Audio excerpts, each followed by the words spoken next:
Oke, puji nama Tuhan. Kita bersyukur kalau hari ini kembali kita ada di hadapan Tuhan. Dan saudaraku sekalian, mulai minggu ini saya akan menyampaikan atau berbicara kepada Anda ya tentang seri dari keberhasilan ya, tetapi yang tertunda. Keberhasilan yang tertunda. Itu adalah tema khotbah saya dan ya, minggu ini saya ingin mengajak saudara untuk belajar melihat akan hal-hal yang sungguh-sungguh menarik di dalam kehidupan kita. Ya, saudaraku sekalian, saya percaya bahwa kita semua rindu untuk berhasil di dalam kehidupan kita. Ya, kita rindu ya di dalam berbagai aspek kehidupan kita. Kita punya usaha, kita punya karir, kita punya pernikahan, kita punya studi, ya apapun di dalam kehidupan kita, kita rindu melihat itu berhasil. Nah, saudaraku sekalian, mari kita mulai dengan firman Tuhan dalam kitab Kejadian pasal yang ke-39 ayat 2 sampai dengan ke-4. Anda boleh catat, ya, ayatnya Anda bisa lihat di screen. Mari saya akan bacakan untuk Anda perhatikan bersama-sama. Anda juga boleh mengikutinya ya di dalam hatimu ya untuk membaca ayat ini ya, atau Anda mau buka suara juga boleh ya. Kejadian pasal 39 ayat 2 sampai dengan 4, firman Tuhan berbunyi seperti ini. Tetapi Tuhan menyertai Yusuf sehingga ia menjadi seorang yang selalu berhasil, garis bawahi, dalam pekerjaannya. Maka tinggallah ia di rumah tuannya, orang Mesir itu. Setelah dilihat oleh tuannya bahwa Yusuf disertai Tuhan dan bahwa Tuhan membuat berhasil segala sesuatu yang dikerjakannya, maka Yusuf mendapat kasih tuannya dan ia boleh melayani dia. Kepada Yusuf diberikannya kuasa atas rumahnya dan segala miliknya diserahkannya pada kekuasaan Yusuf. Mari di pasal yang sama kita lompat ke ayat ke-23. Dan kepala penjara tidak mencampuri segala yang dipercayakannya kepada Yusuf, karena Tuhan menyertai dia dan apa yang dikerjakannya dibuat Tuhan berhasil. Amin. Nah, saudaraku sekalian, boleh dikata bahwa keberhasilan, kata keberhasilan ini merupakan satu kata yang sangat bernilai, sangat berharga, sangat berarti bagi kita dalam kehidupan kita. Amin, saudaraku. Ya, saya percaya bahwa kata ini juga merupakan satu kata yang sangat menarik. Berhasil. Siapa yang tidak mau berhasil? Semua orang rindu berhasil. Tetapi saudaraku sekalian, kenyataan memberitahu kepada kita dalam hidup ini, tidak semua orang berhasil. Tidak semua orang bisa mencapai satu keberhasilan di berbagai bidang, di berbagai hal. Dan saudaraku sekalian, kalau dengan demikian, apakah untuk berhasil tanda kutip dalam hidup ini, itu di dalam segala hal apakah mungkin atau tidak? Saya katakan mungkin, saudaraku. Ya. Mungkin. Masalah tetap ada, tetapi berhasil di segala bidang itu mungkin. Saudaraku sekalian, keberhasilan itu merupakan ya bagian yang telah Tuhan taruh di dalam kehidupan kita hari ini sebagai orang Kristen. Nah, saudaraku sekalian, mungkin ada di antara saudara yang tidak setuju dengan statement atau dengan kalimat yang saya sampaikan. Ya, karena mungkin saat ini saudara, ya Anda sedang berjuang di dalam kehidupan Anda, ya, dan Anda belum melihat keberhasilan. Ataupun mungkin hari ini, ya Anda telah mengalami berbagai kegagalan. Atau mungkin saat ini karir Anda sendiri, ya itu sedang terancam. Oleh sebab itu saudaraku sekalian, ketika saya berkata bahwa keberhasilan merupakan bagian yang telah Tuhan taruh dalam kehidupan kita sebagai orang Kristen, mungkin Anda agak berat untuk menerimanya. Tapi kalau kita perhatikan saudaraku sekalian, di dalam kitab Kejadian pasal yang pertama, yaitu pasal yang paling awal dari Alkitab, kita menemukan bahwa Allah ya waktu dia menciptakan manusia sebelum dia menciptakan manusia, ada hal yang sungguh-sungguh menarik. Kita menemukan dalam kitab Kejadian pasal pertama, kita melihat bahwa Allah telah menciptakan segala sesuatu yang dibutuhkan manusia untuk berhasil di dalam kehidupan mereka. Perhatikan, dengan kata lain, Allah telah menciptakan sarana penunjang ya, hidup bagi manusia. Kita melihat saudaraku sekalian, Allah menciptakan terang dan gelap. Allah menciptakan lautan dan daratan. Allah menciptakan cakrawala, Allah menciptakan bintang, matahari, bulan. Ya, Allah menciptakan alat-alat penerang. Lalu kita melihat kemudian Allah menciptakan apa? Tumbuh-tumbuhan. Ya, dan setelah semuanya telah Allah ciptakan, telah Allah sediakan, Allah menciptakan manusia. Dan saudaraku sekalian, perhatikan. Yang menarik, setelah Allah menciptakan manusia, Allah menaruh kuasa keberhasilan di dalam diri manusia pada saat itu.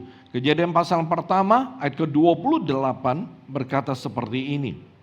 Allah memberkati mereka, lalu Allah berfirman kepada mereka, perhatikan, beranak cuculah dan bertambah banyak, penuhilah bumi dan taklukkanlah itu, berkuasalah atas ikan-ikan di laut dan burung-burung di udara dan atas segala binatang yang merayap di bumi. Dan saudaraku sekalian, kita melihat Allah menaruh kuasa keberhasilan di dalam diri manusia, di dalam tangan setiap daripada kita. Nah, saudaraku sekalian, kalau kita memperhatikan isi Alkitab, maka kita akan menemukan, kita mendapati bahwa keberhasilan itu merupakan salah satu hal yang Tuhan telah tetapkan bagi kita semua. Saya berikan contoh saudaraku sekalian, di dalam Alkitab, ya, kita akan menemukan ada beberapa tokoh Alkitab, ya, hidupnya itu sangat berhasil dan mereka menjadi sangat diberkati, mereka menjadi sangat kaya. Ya, saya ambil beberapa contoh aja. Contohnya saudaraku sekalian, Abraham. Anda bisa menemukan dalam kitab Kejadian pasal ke-13 ayat kedua berkata bahwa dia adalah orang yang diberkati dan dia menjadi sangat kaya. Ishak juga disebut di dalam kitab Kejadian pasal 26, dia sangat kaya. Ya, dia berhasil. Lalu dalam kitab Rut, Boas, ya, dia orang yang sangat berhasil dan dia adalah seorang yang sangat kaya. Ya, kemudian Salomo, Anda sudah tahu di dalam 2 Tawarik pasal ke-9, ya, 22 mengatakan dia sangat amat kaya, sangat amat berhasil. Ya, Ayub pertama 3 sangat berhasil, dia sangat amat kaya di timur. Dan saudaraku sekalian, di dalam perjanjian baru, saudaraku sekalian, ada satu anak muda. Alkitab tidak menyebut namanya. Ya, Lukas pasal 18 ayat ke-23 mengatakan bahwa ada satu anak muda yang sangat kaya. Ya, kenapa? Ya, dia sangat berhasil dalam hidupnya. Dia sebut kaya karena pada waktu itu dia mau mengikuti Tuhan Yesus. Dan Tuhan Yesus berkata, boleh. Lu jual semua milikmu, berikan kepada orang miskin, ikutlah aku. Alkitab berkata apa? Maka menyesalap anak muda itu. Dan dia tidak jadi mengikuti Tuhan Yesus. Kenapa? Karena kalimat di Alkitab berkata, karena dia punya harta sangat banyak. Dia sangat kaya. Dan saudaraku sekalian, perhatikan. Hari ini kita melihat bahwa ada banyak sekali orang Kristen itu mendapatkan dan merasakan keberhasilan di dalam kehidupan mereka. Tetapi ada juga banyak sekali orang Kristen yang keberhasilannya tertunda di dalam kehidupan mereka. Ada banyak yang telah mereka kerjakan, mereka lakukan, mereka perbuat. Tetapi mereka belum melihat keberhasilan yang nyata di dalam kehidupan mereka. Dan saudaraku sekalian, mari hari ini saya mengajak saudara untuk belajar. Dan saya akan sampaikan beberapa hal ya, di mana Anda bisa mengerti apa yang membuat keberhasilan itu tertunda di dalam hidup Anda. Hari ini ya ada 3 poin yang saya akan bahas, tapi hari ini saya akan bahas 1 poin saja. dan poin berikut kita sambung di minggu berikutnya.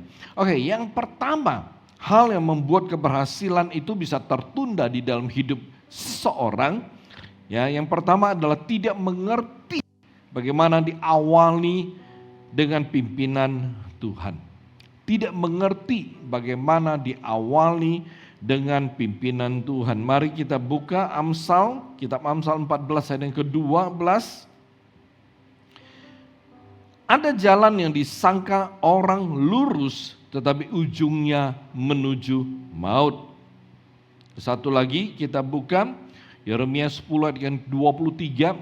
Yeremia 10 ayat 23. Aku tahu ya Tuhan bahwa manusia tidak berkuasa untuk menentukan jalannya, dan orang yang berjalan tidak berkuasa untuk menetapkan langkahnya. Amin. Dan saudaraku sekalian, sebagian besar ya manusia itu memiliki kebiasaan, kecenderungan untuk mengatur ya jalan hidup mereka sendiri. Ya, kita melihat bahwa apa yang mereka mau lakukan, ya, bagaimana mereka mau melakukan, dengan siapa mereka mau melakukannya, dari mana mereka harus memulai. Saudaraku sekalian, semuanya itu dipikirkan lalu diputuskan oleh banyak sekali orang, ya, diputuskan oleh orang-orang tanpa melibatkan Tuhan di dalamnya. Dan ada kemungkinan saudaraku sekalian Anda juga punya kebiasaan seperti ini. Anda melakukan segala sesuatu, Anda pikir baik, lalu Anda putuskan, Anda lakukan, Anda jalani tanpa melibatkan Tuhan. Oleh sebab itu saudaraku sekalian, Anda mungkin merasakan, loh kok keberhasilan tidak segera datang? Aku udah berdoa, ya, aku udah percaya bahwa ya Tuhan akan memberkati, tapi kenapa keberhasilan yang nyata ya itu tertunda di dalam hidup saya, ya. Nah, saudaraku sekalian, kita melihat bukan saja sebuah keberhasilan yang tertunda, tapi kita melihat bagaimana kegagalan demi kegagalan sering kita alami, ya. Nah, saudaraku sekalian, ada banyak orang mengerti memulai sebuah bisnis atau usaha. Tetapi tidak banyak orang yang mengerti untuk melibatkan atau mengawalinya ya bersama dengan Tuhan, di mana mereka melibatkan Tuhan mulai dari persiapan sampai ya usaha itu berjalan di dalam kehidupan mereka. Ya, kita menemukan hal ini saudaraku. Memulai usaha mudah, semua orang bisa melakukannya. Tapi berapa banyak orang Kristen ya, yang mengerti untuk melibatkan Tuhan, untuk mengawalinya bersama dengan Tuhan. Berapa banyak orang yang mulai dari persiapan, dia telah mulai melibatkan Tuhan. Dia mulai datang kepada Tuhan, dia minta hikmat sama Tuhan, dia meminta pimpinan Tuhan, meminta tuntunan Tuhan. Berapa banyak orang yang sungguh-sungguh ya, setiap saat mulai dari persiapan sampai ketika bisnisnya itu mulai berjalan, dia terus meletakkan itu bisnis di tangan Tuhan. Saudaraku sekalian, saya pernah mendengar satu orang berkata kepada saya seperti ini, Bosu, kami sedang mendoakan sebuah usaha yang kami akan jalani, kami akan kerjakan. Saya berkata, ya, penting didoakan. Dan dia berkata, Bosu tolong bantu doa. Dan saya berkata, oke. Dan saudaraku sekalian, ketika mereka memulai persiapan segala sesuatu, dan persiapan berjalan dengan baik, dan kemudian sebelum usaha itu jalan, lalu dia minta didoakan, dan itu berlangsung dari satu usaha ke satu usaha ke satu usaha. Dan hari ini mereka berhasil di dalam banyak usaha. Selalu mereka mengawalinya dengan Tuhan. Ya, saya berkata kalau memang Tuhan izinkan, ini usahakan berjalan dengan sangat baik. Mulai dari pembicaraan, deal, persiapan, semuanya.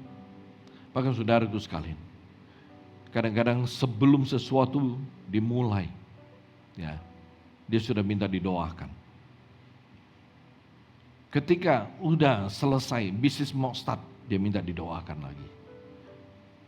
Dan ketika dia mengawali segala sesuatu dengan Tuhan, berapa banyak orang ketika mereka planning untuk memulai sebuah bisnis, sebelum mereka berhitung, sebelum mereka memperkira kapan saya akan pulang pokok atau saya mencapai break even point, mereka datang kepada Tuhan. Berapa banyak kita orang-orang Kristen, sebelum kita memulai sesuatu, kita tanya Tuhan, kita cari apa maunya Tuhan. Apakah Tuhan mau saya bisnis di bidang ini? Apakah Tuhan mau saya join dengan orang ini? Atau kapan saya boleh memulai bisnis ini? Saudaraku sekalian, bukan tidak boleh Anda memutuskan segala sesuatu. Boleh. Tetapi yang menjadi masalah adalah kemampuan, pengetahuan, dan pengalaman kita itu terbatas. Jadi ketika kita mulai mengandalkan diri kita yang terbatas ini, maka ini tidak menjamin kita pasti berhasil. Saya ulangi. Kalau kita mengandalkan diri kita yang terbatas, maka ini tidak akan menjadi jaminan kita pasti bisa berhasil. Amsal yang kita baca, firman Tuhan berkata seperti ini. Amsal 14 ayat 12 yang kita baca di atas. Ada jalan yang disangka lurus, tapi ujungnya itu membawa maut. Artinya apa saudaraku sekalian? Artinya kita tidak tahu apa yang terjadi besok. Kita tidak tahu apa yang terjadi itu minggu depan. Kita tidak tahu apa yang terjadi bulan depan. Kita mungkin bisa memperkirakan. Tapi kita tidak tahu apa yang terjadi. Manusia boleh merencanakan, tapi Tuhan menjadikannya berhasil. Oleh sebab itu saudaraku sekalian, mari kita belajar satu hal. Kita datang kepada Tuhan. Cari Tuhan. Libatkan Tuhan di dalam apa yang akan kita mulai. Nah saudaraku sekalian, apabila hari ini kita pengen berhasil, kita rindu untuk berhasil, maka saudara harus mengawali segala sesuatu dengan pimpinan Tuhan. Artinya, saudara datang kepada Tuhan. Datang kepada Tuhan terlebih dahulu. Karena kita punya kecenderungan, ketika mau bisnis, kita cari teman dahulu, orang yang kita kenal, dan lain sebagainya. Kita cari manusia terlebih dahulu. Why not? Kenapa enggak kita datang kepada Tuhan, kita cari Tuhan terlebih dahulu. Saya percaya saudaraku, ketika kita sungguh-sungguh cari Tuhan, kita datang kepada Dia, Dia pasti mau menuntun kita. Amin. Karena saya mengalami banyak hal ya bersama dengan Tuhan dan bagaimana Tuhan itu memimpin. Saya mulai begitu banyak teman-teman ya, jemaat-jemaat, para pengusaha ketika mereka mulai melibatkan Tuhan, bagaimana Tuhan itu memimpin. Oleh sebab itu mari kita belajar, saudaraku sekalian, ya, libatkan Tuhan, cari Tuhan, ya, datang kepada Dia, ya, apa yang Tuhan mau kita kerjakan, ya, bagaimana Tuhan memimpin, bagaimana Tuhan menuntun, kita tinggal taat dan ikuti saja. Pasti semuanya akan berjalan dengan sangat amat baik. Saudaraku sekalian, saya berikan sebuah contoh untuk Anda.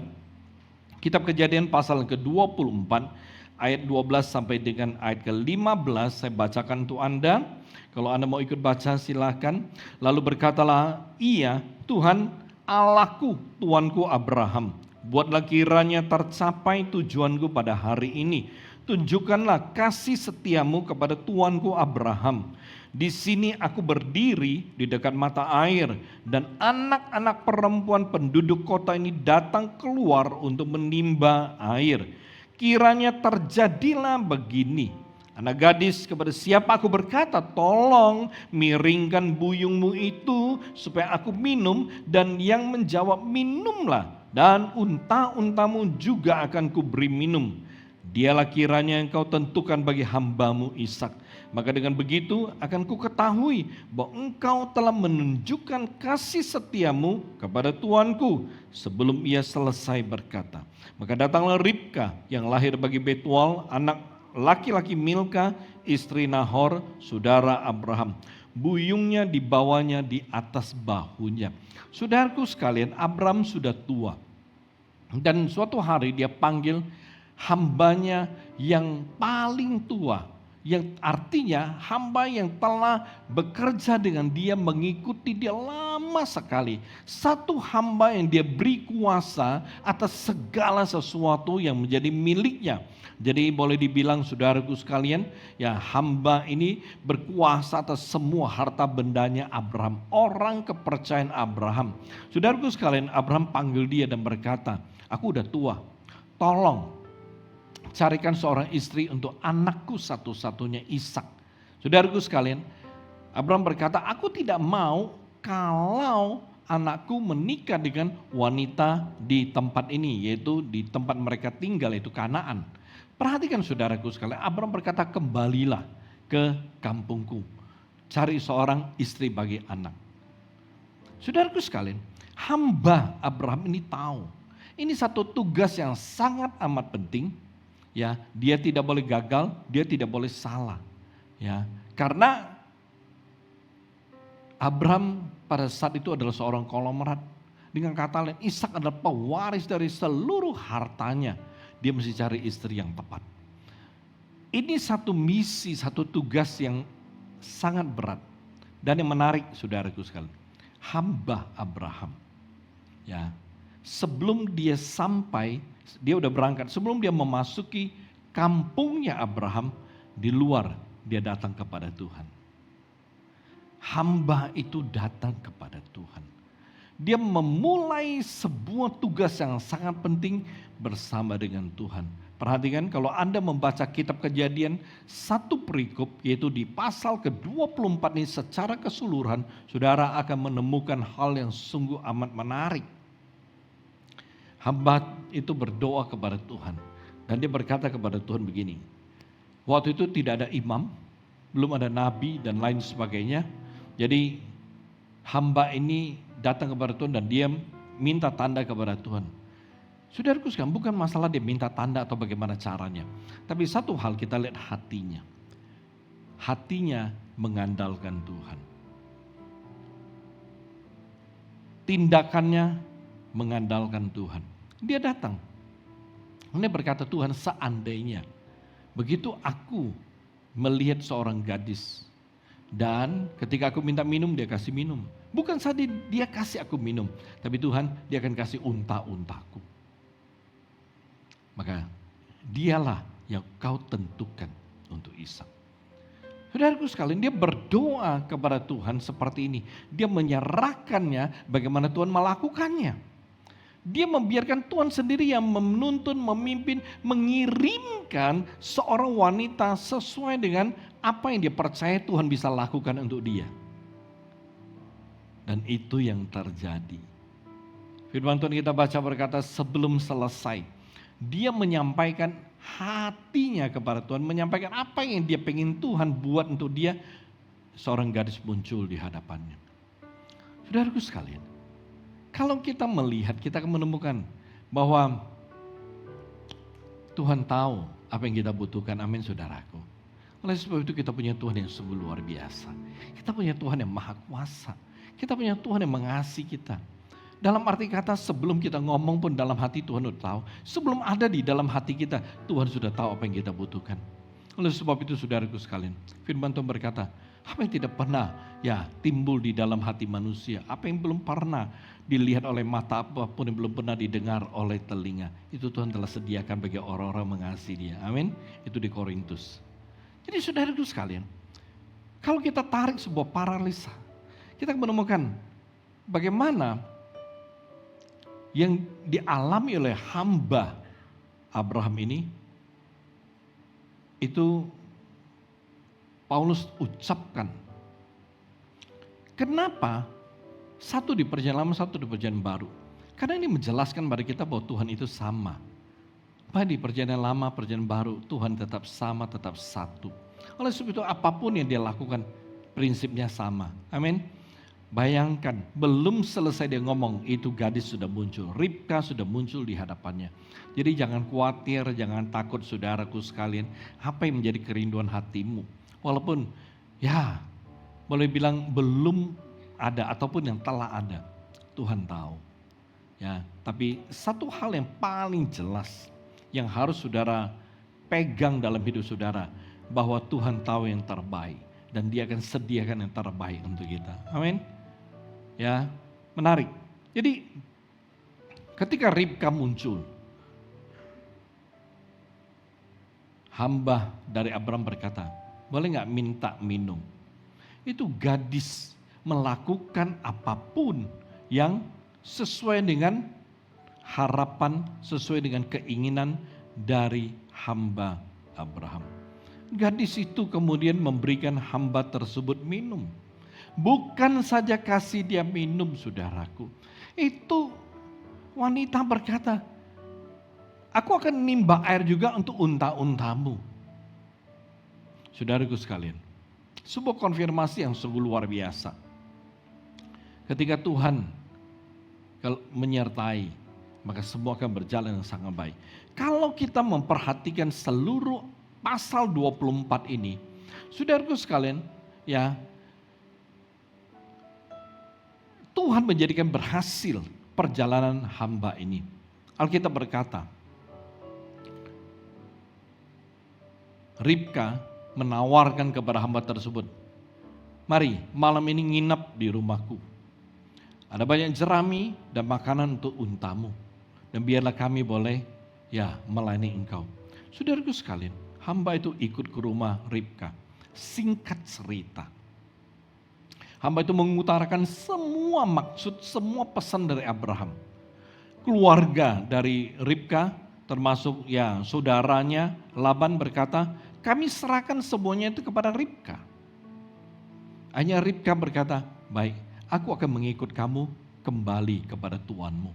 Saudaraku sekalian, yang menarik adalah seperti ini. Keluarganya berkata, tinggallah beberapa hari di tempat ini bersama kami. Karena anak kami akan pergi ke negeri yang jauh. Kalau Anda baca seluruh perikop, Anda akan menemukan satu kalimat seperti ini. Hamba itu menjawab keluarga Ribka, tolong jangan tahan kami lebih lagi. Karena Tuhan telah membuat perjalanan saya berhasil. Ini kata ada muncul minimal 2 kali dari mulut hamba itu. Menarik. Jangan tahan kami lagi karena Tuhan telah membuat perjalanan kami, perjalanan saya berhasil. Di sini hamba Abraham dengan jelas mengerti bahwa dia bisa menyelesaikan tugas yang diberikan Abraham itu karena Tuhan menyertai, Tuhan memberkati. Tuhan menyertai dia dan memberkati dia karena dia mengawali segala sesuatu dengan Tuhan. Dia memulainya bersama dengan Tuhan, dia melibatkan Tuhan di dalamnya. Dan ini menjadi satu hal yang sangat menarik. Amin saudaraku. Saya berikan contoh yang kedua. Kita buka di dalam kitab 2 Samuel pasal yang ke-5 ayat ke-19. 2 Samuel pasal yang ke-5 ayat 19, firman Tuhan berbunyi seperti ini, bertanyalah Daud kepada Tuhan, apakah aku harus maju melawan orang Filistin itu? Akan kau serahkankah mereka ke dalam tanganku? Lalu Tuhan menjawab Daud, majulah sebab aku pasti akan menyerahkan orang Filistin itu ke dalam tanganmu. Kita lompat ke ayat ke-23 dan 24. Maka bertanyalah Daud kepada Tuhan dan ia menjawab, janganlah maju, tetapi buatlah gerakan lingkaran sampai ke belakang mereka, sehingga engkau dapat menyerang mereka dari jurusan pohon-pohon kertau. Dan bila engkau mendengar bunyi derap langkah di puncak pohon-pohon kertau itu, maka haruslah engkau bertindak cepat sebab pada waktu itu Tuhan telah keluar berperang di depanmu untuk memukul kalah tentara orang Filistin. Saudaraku sekalian perhatikan. Kalau sekilas kita membaca ayatnya seolah-olah nggak tahu Daud yang pelin-pelan atau Tuhan yang pelin-pelan. Tapi yang pasti Tuhan itu tidak pelin-pelan. Kalau Anda baca seluruh perikop, Anda baru mengerti. Di awal pemerintahan Daud sebagai raja, saudaraku, menggantikan Saul, Daud menghadapi musuh bebuyutannya itu Filistin. Pertama kali ketika dia berperang, Daud datang kepada Tuhan. Daud tanya sama Tuhan, ya, apakah aku boleh maju melawan orang Filistin? Tuhan bilang maju. Dan pertama kali, saudaraku, Daud mengalahkan bangsa Filistin. Orang-orang Filistin itu kemudian kabur kembali ke negeri mereka. Tapi setelah mereka mengumpulkan kekuatan, mereka balik lagi. Mereka pengen membalas kekalahan mereka. Mereka pengen berperang dengan Israel. Kali kedua setelah itu Filistin berkumpul, Daud melihat bahwa musuh datang menyerang lagi, dia datang kembali kepada Tuhan. Kedua kali. Ya. Tapi perhatikan, Tuhan bilang apa? Jangan maju.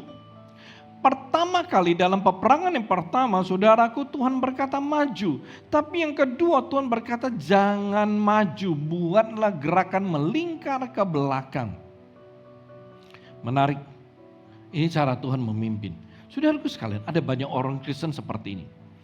Pada awalnya, mereka melibatkan Tuhan, mereka berserah. Lalu Tuhan nuntun nih, oke, caranya seperti ini. Dan berhasil.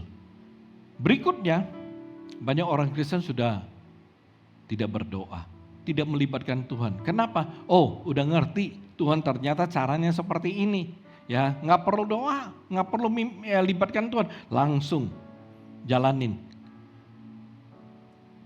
Hanya gagal. Saudaraku sekalian, kita perlu mengerti seperti ini. Cara Tuhan itu tidak setiap kali sama. Kita tidak pernah mengerti pemikiran Tuhan. Kita tidak pernah tahu cara Tuhan.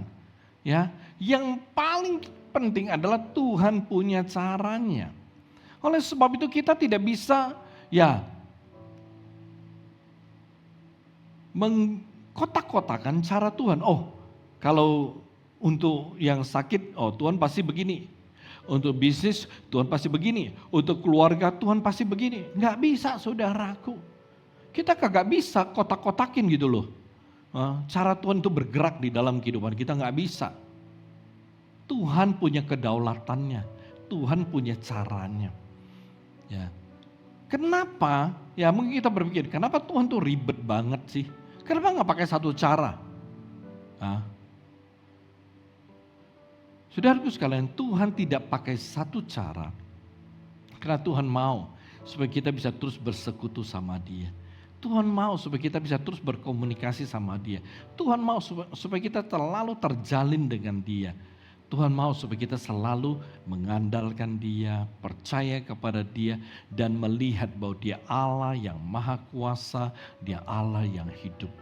Dan Dia bergerak dengan cara yang berbeda-beda di dalam kehidupan kita.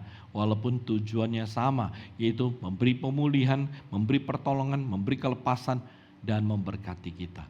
Oleh sebab itu saudaraku sekalian, jangan pernah kita mengkotak-kotakin Tuhan. Amin. Oke. Nah, perhatikan Daud di awal pemerintahnya, artinya baru jadi raja. Saudaraku sekalian, kalau presiden terpilih, kita ngukurnya 100 hari kerja presiden. Daud begitu jadi raja awal-awal, mungkin juga seperti ini. Tapi hal yang sangat menarik, begitu dia memulai pemerintahannya, ketika ada tindakan, atau ada keputusan yang sangat amat penting yang harus dia ambil, yang harus dia lakukan. Daud tidak pakai pengalamannya sebagai seorang pahlawan. Daud tidak pakai kemampuannya sebagai seorang ahli perang. Daud tidak memakai, semua pernah dia lalui sebagai seorang jenderal yang luar biasa. Daud sampai hari ini tetap dikenal sebagai pahlawan yang sangat perkasa di mata orang Yahudi. Karena kemampuan dia berperang, kemampuan dia membunuh musuh itu sangat luar biasa. Tetapi ketika dia menghadapi peperangannya di awal pemerintahannya, dia tidak mengandalkan dirinya, tapi dia mengawalinya bersama dengan Tuhan. Amin. Dia datang, dia bertanya kepada Tuhan, dan Tuhan mulai mengajar dia bagaimana dia harus berperang. Tuhan mulai menuntun dia bagaimana dia harus berperang. Dan kita melihat di dalam 2 peperangan di awal pemerintahannya, dia mengalahkan Filistin bersama dengan Tuhan. Saudaraku sekalian, perhatikan, hari ini kalau kita mau mengawali segala sesuatu yang kita mau kerjakan bersama dengan Tuhan, Tuhan akan ngajar kita. Tuhan akan tuntun kita, dia akan pimpin kita. Dan dia akan membawa kita kepada keberhasilan. Amin saudaraku. Tuhan akan memberikan keberhasilannya kepada kita pada saat kita melibatkan dia. Saudaraku sekalian, sekali lagi saya mau kita kembali kepada ke depan. Di awal saya katakan bahwa keberhasilan itu datang dari Tuhan. Keberhasilan itu Tuhan taruh di dalam hidup setiap kita. Oleh sebab itu kalau saudara pengen berhasil, datang kepada Tuhan. Karena beliaulah yang empunya keberhasilan. Amin saudaraku. Hari ini kenapa keberhasilan bisa tertunda di dalam kehidupan kita? Karena kita tidak mengerti mengawalinya dengan pimpinan Tuhan. Itu masalah yang pertama. Amin saudaraku. Mari hari ini kita belajar. Belajar saudaraku. Ya. Apabila kita tidak mengerti untuk mengawali segala sesuatu dengan pimpinan Tuhan, maka Tuhan tidak menyertai dan keberhasilan Anda akan tertunda. Perhatikan, kalau Tuhan tidak memberkati Anda, maka Anda akan sulit sekali melihat keberhasilan atas semua Anda kerjakan dalam 1 tahun. Dalam 1 tahun. Kenapa? Karena berkat Tuhan akan menaungi Anda dan Anda akan melihat berkat Tuhan pada tahun Anda memulainya. Oke, saya berikan dasar firman-Nya. Kejadian 26 ayat 12 dan 13. Kitab Kejadian 26, 12 dan 13, maka menaburlah Ishak di tanah itu dan dalam tahun itu juga. Oke? Dalam tahun itu juga ia mendapat hasil 100 kali lipat. Sebab ia diberkati Tuhan dan orang itu menjadi kaya, bahkan kian lama kian kaya sehingga ia menjadi sangat kaya.